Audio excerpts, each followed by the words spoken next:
Assalamualaikum warahmatullahi wabarakatuh.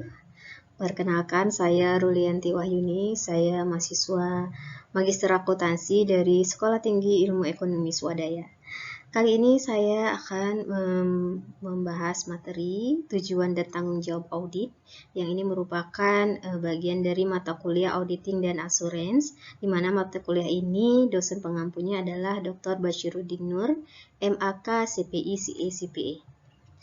Baik, kita mulai. Yang pertama untuk tujuan pelaksanaan audit laporan keuangan.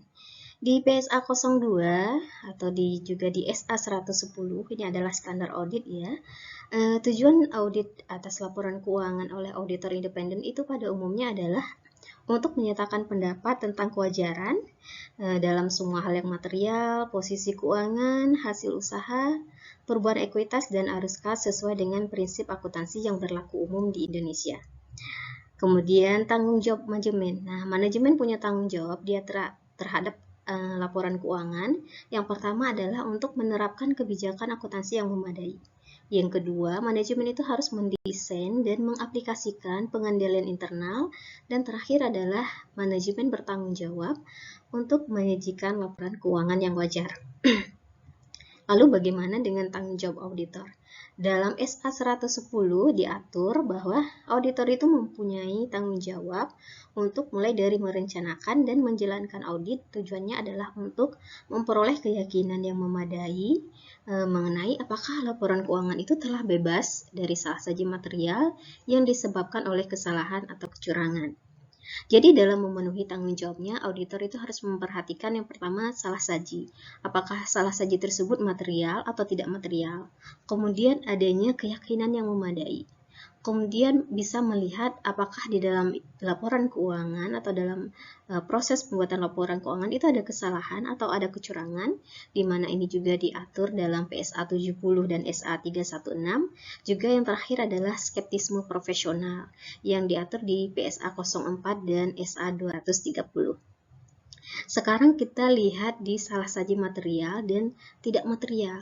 Nah, kesalahan salah saji itu biasanya akan dianggap material jika dari gabungan-gabungan dari kesalahan-kesalahan yang ada itu belum dikoreksi, dan kecurangan dalam laporan keuangan itu akan mengubah ataupun bisa mempengaruhi keputusan orang-orang yang menggunakan laporan keuangan tersebut.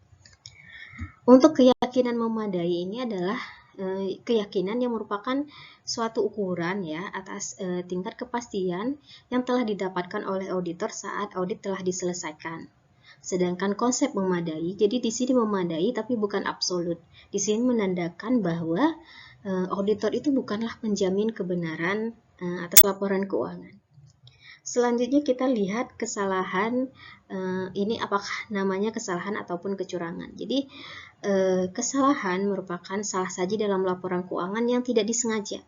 Jadi contohnya itu adalah kesalahan dalam mengalihkan harga dengan kuantitas dalam faktur penjualan. Sedangkan kecurangan itu merupakan salah saji yang memang disengaja. Jadi memang ada dua jenis kecurangan, yaitu penyalahgunaan aset ataupun sering disebut dengan kecurangan karyawan, dan yang kedua adalah kecurangan dalam pelaporan keuangan atau yang sering disebut dengan kecurangan manajemen.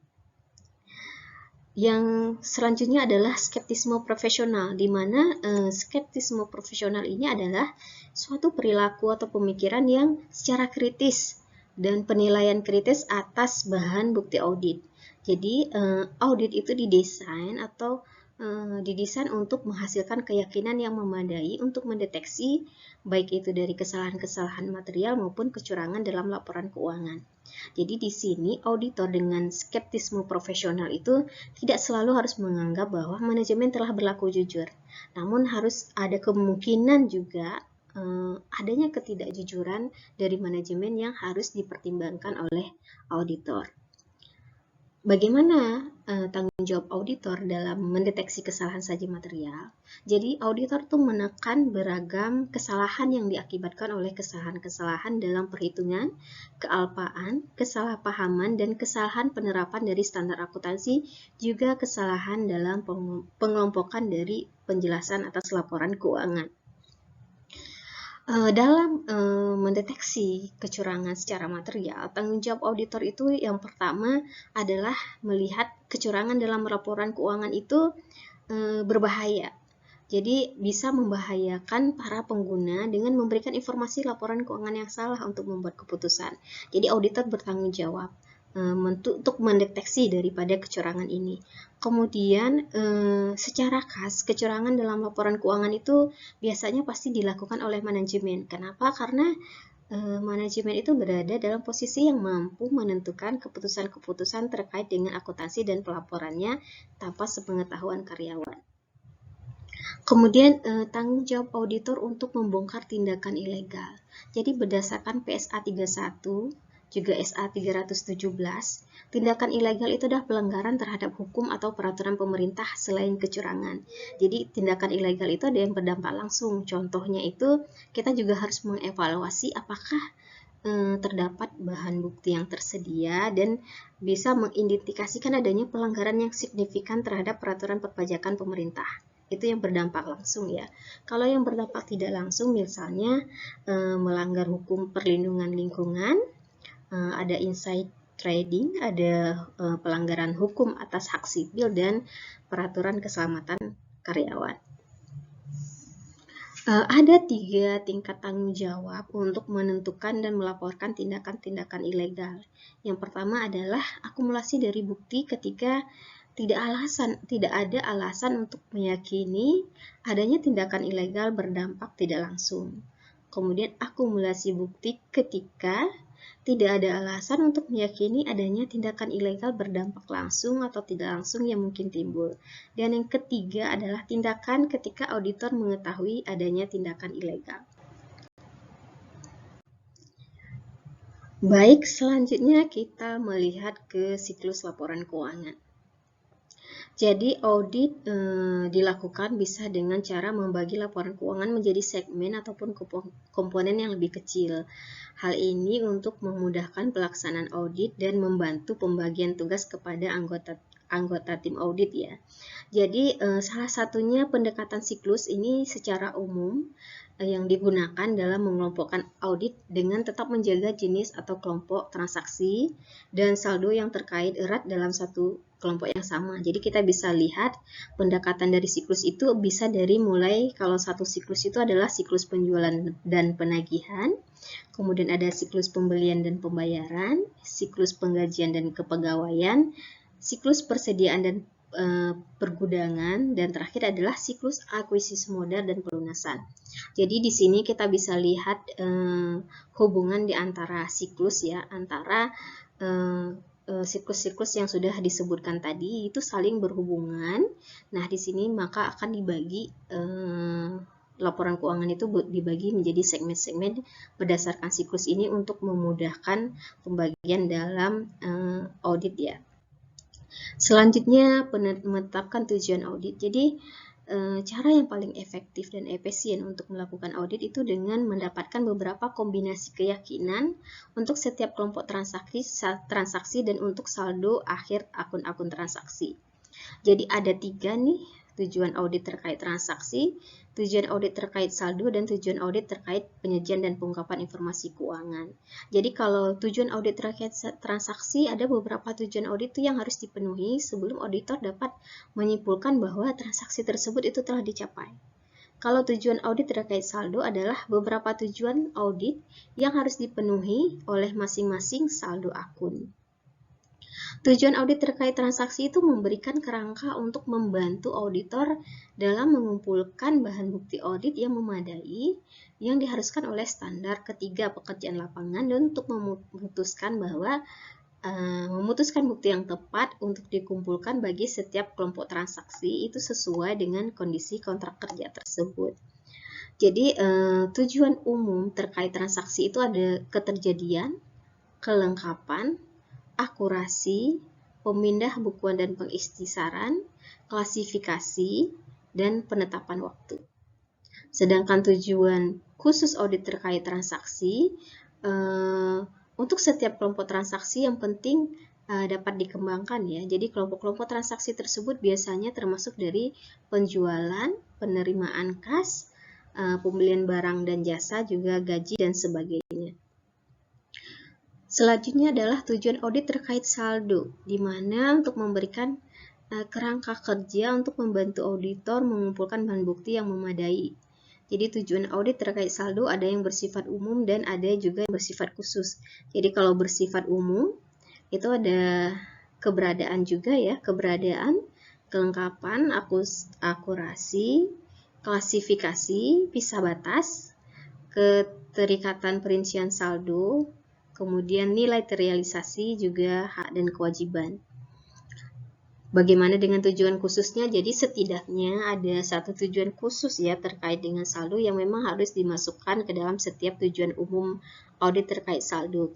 Kecuali memang jika auditor itu yakin bahwa tujuan umum audit terkait transaksi tidak relevan dan tidak penting dalam situasi tersebut. Kemudian kita lihat asersi manajemen. Jadi asersi manajemen adalah pernyataan yang tersirat ataupun tertulis oleh manajemen mengenai kelompok-kelompok transaksi akun-akun terkait dengan pengungkapan dalam laporan keuangan. Jadi di PSA 07 juga di SA Standar Akuntansi 328 mengelompokkan asersi ke dalam 3 kategori, yaitu kejadian ya, asersi mengenai kelompok transaksi dan kejadian-kejadian selama periode audit, asersi mengenai saldo di akhir periode pembukuan, dan asersi mengenai penyajian dan pengungkapan. Jadi di sini kita bisa lihat dalam tabel ini hubungan antara asersi manajemen dengan tujuan audit saldo terkait. Jadi ada asersi keberadaan, di mana dia juga tujuan audit terkait saldo juga melihat keberadaan. Ini kita bisa lihat untuk contoh ya. Contohnya tujuan audit spesifik terkait saldo yang diterapkan pada persediaan barang ya contohnya. Jadi kalau keberadaan kita perlu melihat bahwa semua persediaan yang dicatat memang terdapat pada tanggal neraca. Kalau untuk asersi kelengkapan, jadi semua persediaan yang telah dihitung dan dicantumkan dalam ikhtisar persediaan. Kemudian asersi penilaian atau alokasi, di sini kita perlu melihat apakah jumlah persediaan itu telah sesuai dengan setiap rincian barang-barang yang spesifik yang ada di tangan. Kemudian perlu dilihat apakah harga yang digunakan untuk menilai persediaan itu sudah wajar. Kemudian apakah perhitungan harga itu sudah dikalikan dengan jumlah yang benar dengan rincian yang ditambahkan juga secara benar. Kemudian hak dan kewajiban. Nah, di hak kewajiban ini kita harus memastikan bahwa apakah perusahaan itu memang berhak atas semua jumlah persediaan barang yang tercantum dalam laporan keuangan.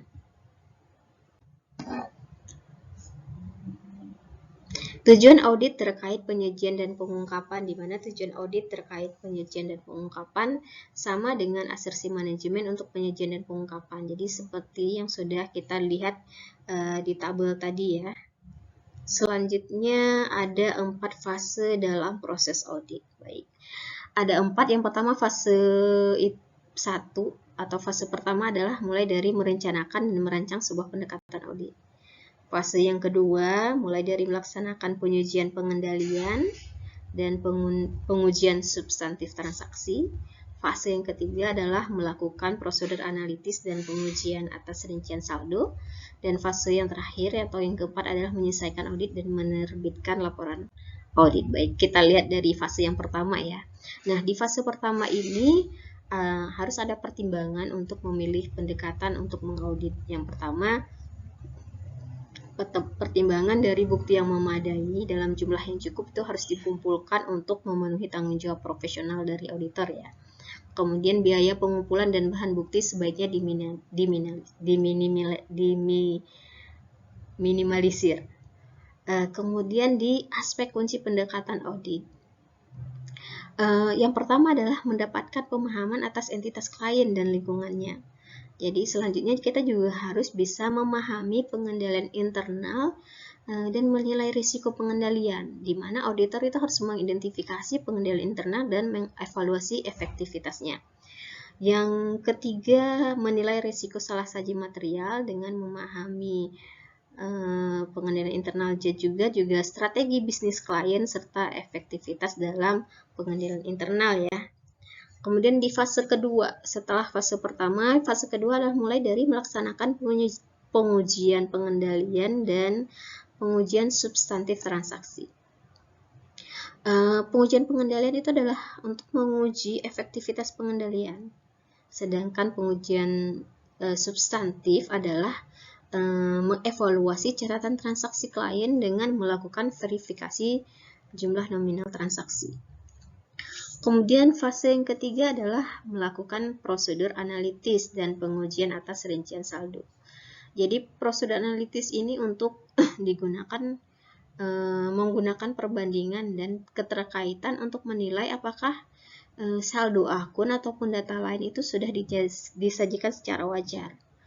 Kemudian menguji rincian saldo merupakan prosedur khusus yang dimaksudkan untuk menguji salah saji nilai nominal saldo akun di laporan keuangan.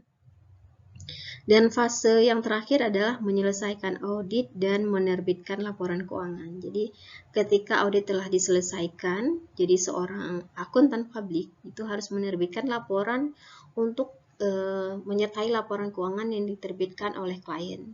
Jadi laporan audit itu berisi gabungan informasi yang didapatkan untuk mencapai kesimpulan secara menyeluruh mengenai apakah laporan keuangan telah disajikan secara wajar. Ya, baik. Jadi materi ini bersumber dari buku Alvin Arens, di mana bukunya adalah Auditing dan Assurance Service terbitan tahun 2020 ya, edisi yang ke-17 yang paling baru. Kemudian sumber selanjutnya itu adalah standar audit, dan yang terakhir adalah standar profesional akuntan publik. Baik, sekian. Terima kasih atas atensinya. Demikian paparan dari saya. Terima kasih. Assalamualaikum warahmatullahi wabarakatuh.